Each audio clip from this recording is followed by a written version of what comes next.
Boa tarde, pessoal.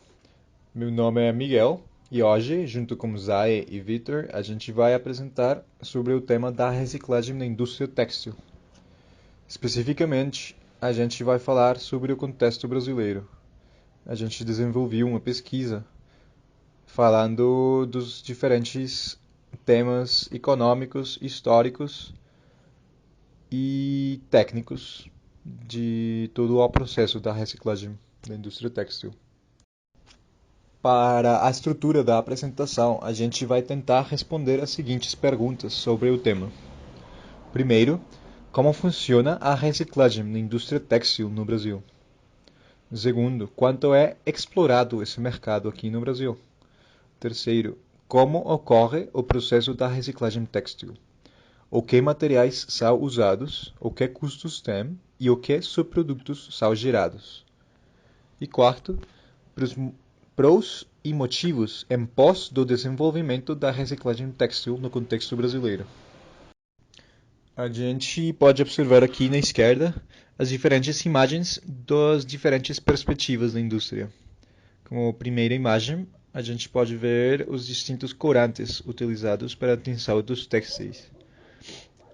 E embaixo, a imagem apresenta a grande quantidade de resíduos que produz essa indústria. Como podem ver, são toneladas de roupas que vão para a disposição final. São roupas, resíduos que têm muito potencial para ser reutilizadas ou recicladas no processo da reciclagem.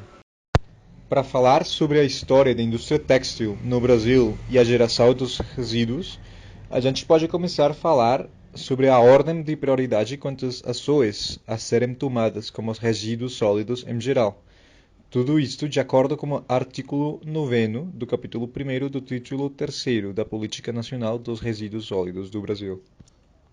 Como podem ver na imagem, a reutilização é um processo que tem maior prioridade do que a reciclagem. Dito isso, a reutilização é um processo muito feito no Brasil, como a gente vai falar no seguinte slide. A situação no Brasil é curiosa. Muitas das roupas comercializadas passam a ser reutilizadas no Brasil, seja como restauração, doação, venda ou troca. É uma questão de cultura. A diferença de outro tipo de resíduos sólidos, os resíduos têxteis têm uma vantagem que é possível reutilizar, trocar e recomercializar as roupas, dependendo da qualidade e do tempo do resíduo, antes da sua disposição final. A gente pode ver na figura os caminhos e transformações que a geração textil pode tomar. De acordo com um estudo realizado por Mariana Correa do Amará, da ABIT, que é a Associação Brasileira da Indústria Têxtil e de Confecção, diz que o Brasil é o quinto maior produtor mundial de têxtil comparado por peso. Isso é, só antes da China, da Índia, Estados Unidos e Paquistão. Dessa produção, os 56,7% é para a indústria do vestuário ou da moda, posicionando o Brasil de quarto no mundo. Ainda assim, o Brasil importa muito trapo e desperdício, e retalhos, resíduos de outros países, para manufaturar depois. Então, como a gente pode ver na esquerda, o país com mais produção de têxteis é a China, com 43 milhões de toneladas por ano. Depois da China, vai a Índia, Estados Unidos, Paquistão e finalmente Brasil com 2 milhões de toneladas por ano. Além disso, à direita, com as cifras do vestuário, a gente pode ver que o Brasil é o quarto país com mais produção de vestuário ou de roupas dessa produção textil. China tem 24 milhões de toneladas produzidas, enquanto o Brasil está no quarto posto com 1.200.000 toneladas. No contexto brasileiro, os retalhos de tecido são os resíduos têxteis mais comuns nesse mercado da reciclagem. Os retalhos podem ser utilizados para o reaproveitamento em detalhes das peças de vestuário, por exemplo. Também, esses retalhos podem ser utilizados para o encaminhamento para companhias de tratamento de resíduo têxtil.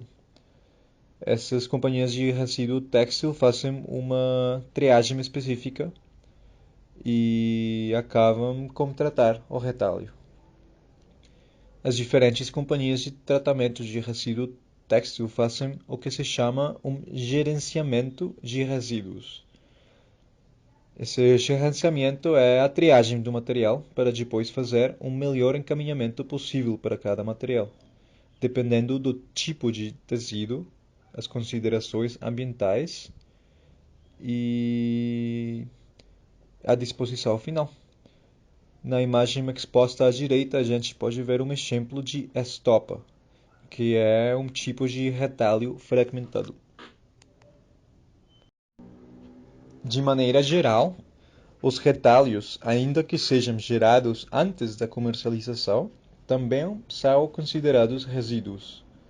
No Brasil, a cultura do reuso de roupas e vestuário é antiga e comum, seja para doação, comercialização ou adaptação para outro uso, tipo uma cozinha ou um banheiro.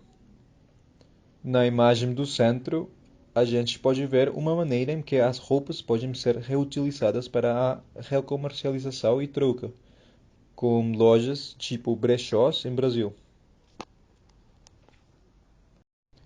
É muito bom encontrar boas quantidades de tecido em bom estado na fase de triagem da reciclagem. Dessa maneira, surgem oportunidades de mercado para microempresas artesanais que reutilizam retalhos. Na imagem, podemos observar a triagem de diferentes retalhos têxteis com diferentes cores e diferentes categorias.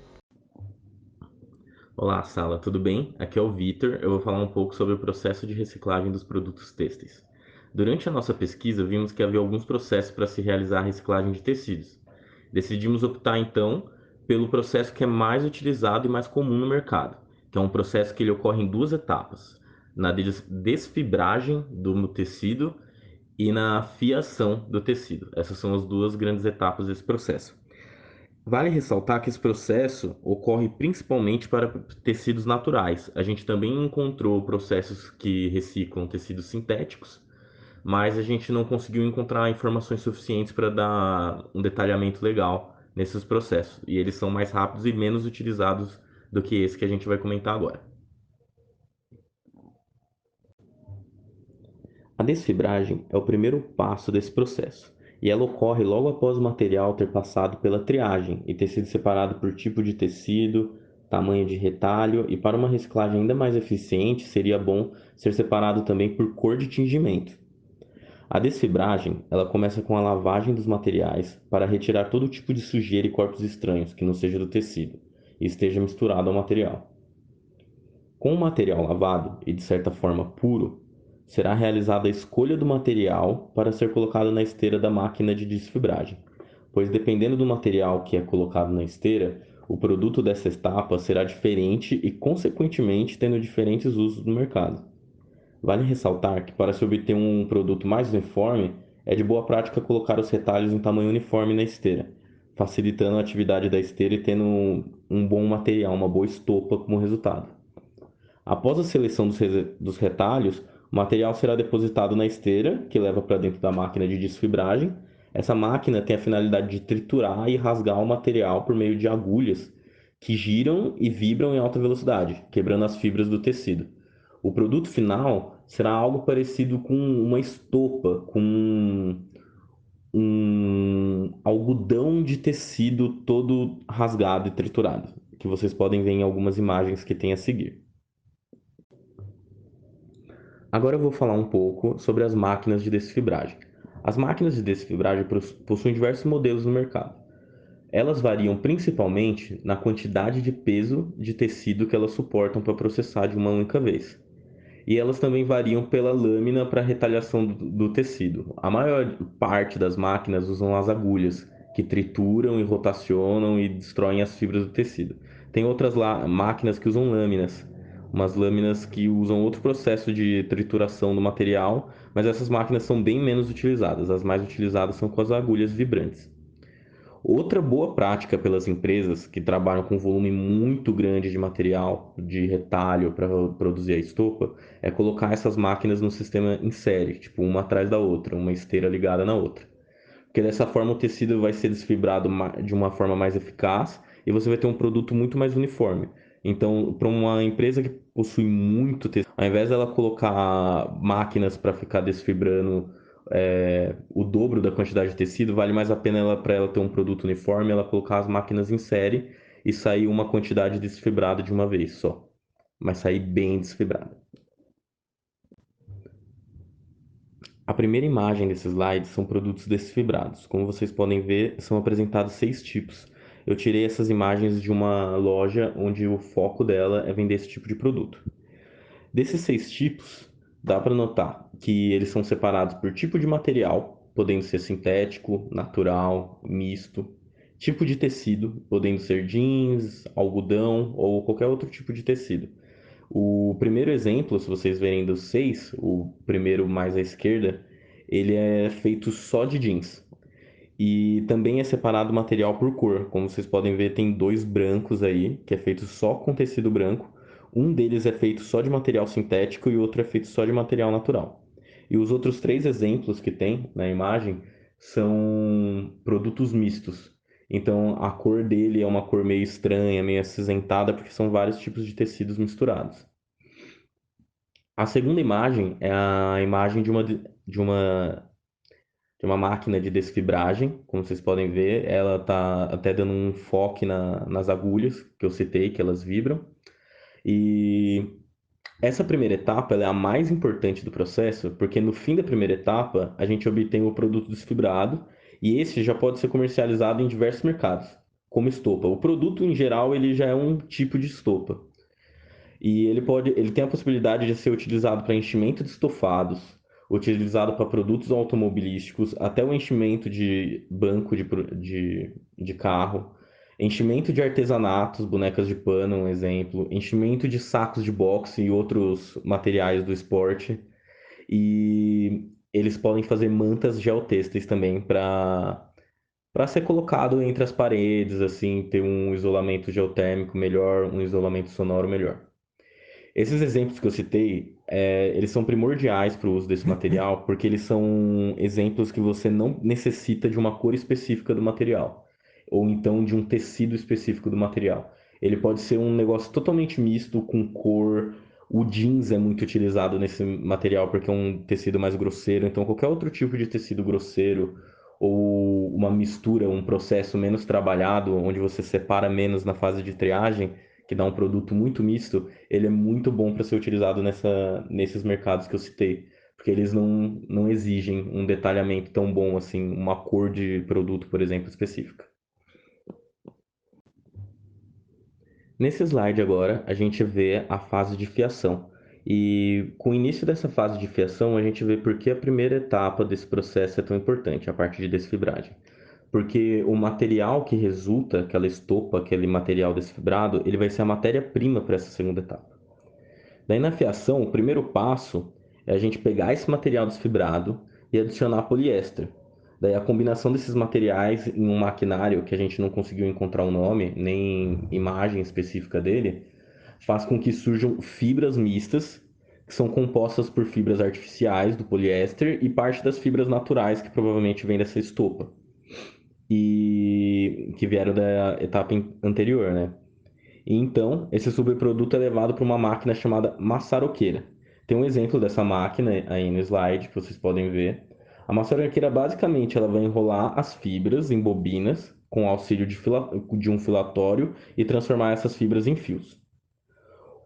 A partir dessa etapa, você já pode utilizar os fios para comercializar como se fossem fios, linhas normais, assim, eles são reciclados já. Só que normalmente os fios e linhas, a maior parte de uso deles é para pano, para tecido, é para camiseta, vestuário. Como foi mostrado no trabalho, quase um pouco mais de 50% do mercado brasileiro de têxtil é destinado a vestuário. O fio, então, para virar pano, vai ter que passar por um processo de tecelagem. E esse processo de tecelagem é o mesmo que é ocorrido com os fios normais, sem ser reciclado, então essa parte é mais tranquila. Depois que você já tem o fio reciclado, você pode até vender para empresas de tecelagem para eles começarem a produzir material, um pano reciclável, assim, um material reciclado. Vale a pena ressaltar também que não escrito, mas o tratamento desses resíduos para a disposição final, normalmente de um produto que vem 100% natural, de um tecido natural, vai ser principalmente a retirada do tingimento, porque o produto natural, um produto 100% algodão, ele seria degradado de forma ok no ambiente. O problema é a tinta que é aplicada nele anteriormente, entendeu? Então essa tinta ela pode poder acabar danificando corpos hídricos presentes no solo, como alguns aquíferos. Ela pode inclusive infectar, poluir alguns solos e ela pode poluir até o ar, dependendo do tingimento que é utilizado. Os tecidos sintéticos, eles são muito mais fáceis de ter esse tratamento para disposição final. Até porque raros são os produtos sintéticos, os tecidos sintéticos que têm que fazer disposição final. Quando faz disposição final é porque foi feito de forma inadequada e irregular mesmo, porque poderia estar sendo reciclado. O tecido sintético é um outro processo de reciclagem que eu não consegui ter muitas informações para a gente poder explicar aqui direitinho, mas o resultado, o produto dessa reciclagem deles são as poliamidas. E as poliamidas, elas ficam perfeitas para poder voltar para o mercado do plástico. Então você pode reutilizar essas poliamidas depois de reciclar o tecido para gerar novos tipos de plástico e assim até fazer camisetas novamente. Olá, Sala, tudo bem? Eu sou Sai e eu vou falar das iniciativas para o gerenciamento de resíduos têxteis. Então, vamos lá. Em 2010, Steyer falou que a gestão dos resíduos de forma responsável cria uma infinidade de oportunidades econômicas e de competitividade por meio de processos produtivos que minimizam o desperdício e na recuperação de recursos. Então, para alcançar um bom gerenciamento dos resíduos, são necessárias ações relacionadas à política e legislação, mas também é necessário apoiar a reciclagem que já existe, que já há muitas tecnologias, e também desenvolver esquemas inovadores de coleta, reutilização e de reciclagem, tornando a reciclagem e a reutilização mais eficientes, de fácil gestão para as indústrias e empresas e também para os consumidores. Muito importante saber que o principal resíduo dentro do processo de produção das indústrias têxteis são os retalhos.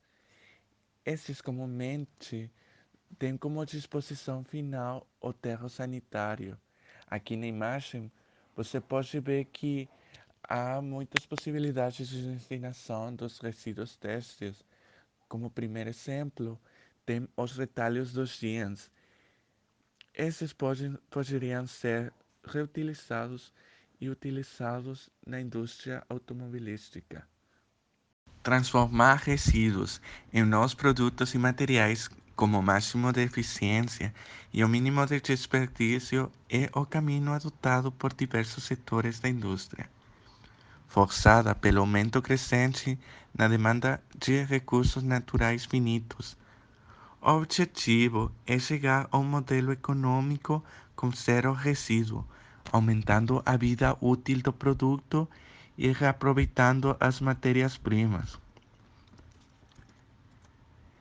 Isso mesmo é a economia circular, que é manter o valor dos produtos o maior tempo possível e evitar o desperdício.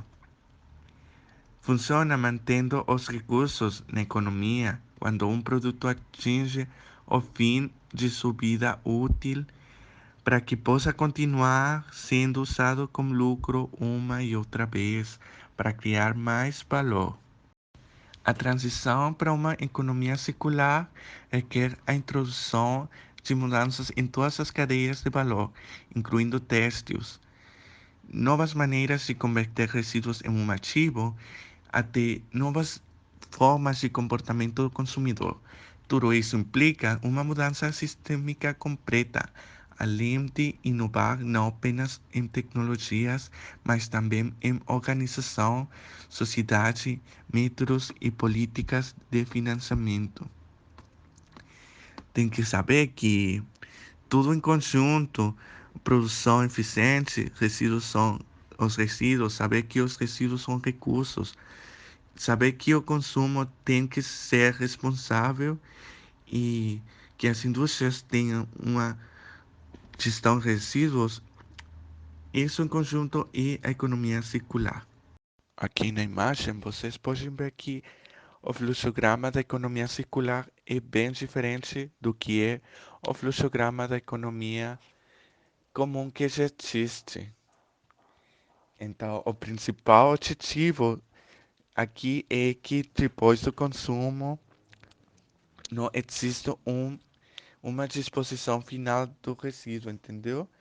Então, depois do consumo, vai para o caminho da coleta e pode ser que houver a reciclagem, o reuso e reparo e volte para o processo de produção ou diretamente para o consumo. Então, não há resíduos, não há produção de resíduos.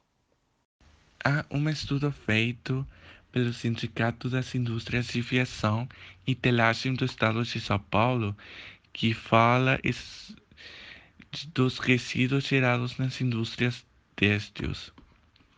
Como já falei, o principal resíduo gerado são os tecidos.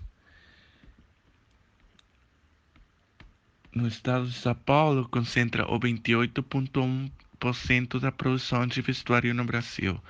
Parte dessa produção é desenvolvida e processada parcialmente na cidade de São Paulo.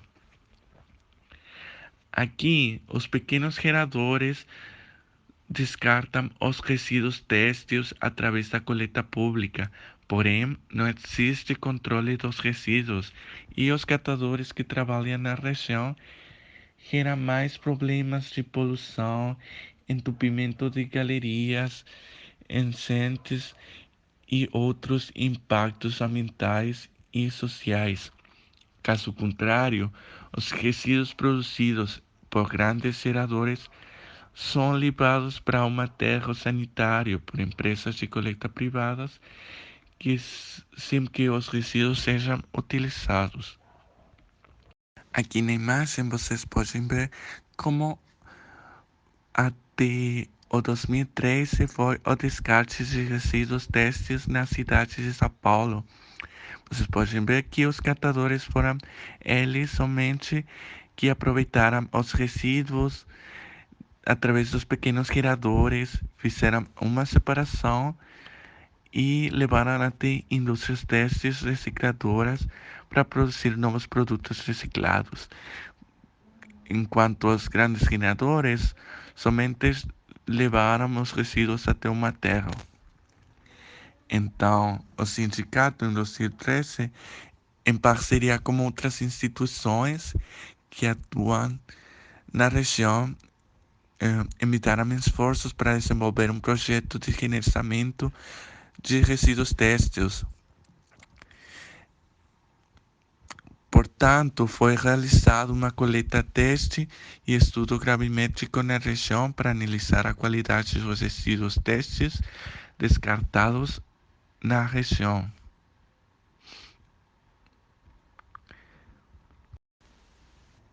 Até agora já foi apresentado uma proposta de economia circular na indústria têxtil. Está representado no seguinte fluxograma ideal do descarte de resíduos têxteis na cidade de São Paulo. Vocês podem ver que Depois da confecção, há uma coleta seletiva que aproveita os resíduos, que são os retalhos produzidos aqui na confecção. Também depois dos pequenos geradores, depois dos grandes geradores, tem que haver uma coleta seletiva. Isso facilita muito o processo de reciclagem, o processo de separação para ser levados depois a cooperativas de classificação e depois às indústrias têxteis recicladoras para fazer novos produtos.